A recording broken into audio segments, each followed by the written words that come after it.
এক সময় এখানে ভিড় জমতো সকাল থেকেই। টিকিট কাউন্টারের সামনে লাইন, চায়ের দোকানে বেশি আসতো চায়ের গন্ধ, আর রেল ইঞ্জিনে সে চেনা হুইসেল। খুলনা সকাল শুরু হতো এই স্টেশন ঘিরেই।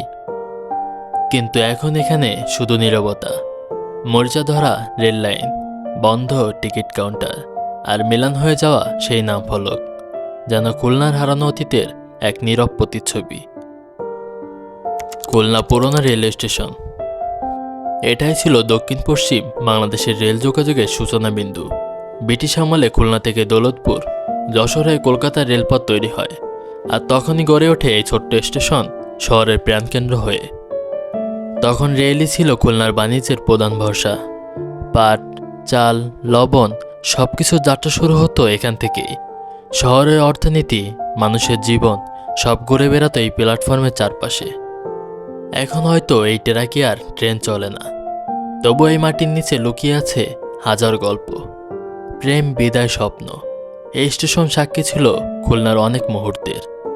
2018 সালের পর সব কার্যক্রম চলে যায় নতুন খুলনা রেল স্টেশনে।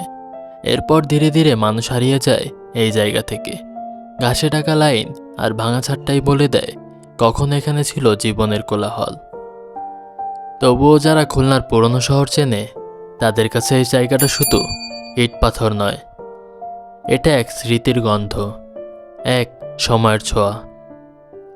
হয়তো একদিন এই জায়গাটা আবার নতুন করে সাজানো হবে, হয়তো শুধু স্মৃতিই হয়ে থাকবে, কিন্তু খুলনা পুরনো রেল স্টেশন চিরকাল থাকবে একটি শহরের নীরব সাক্ষী হয়ে।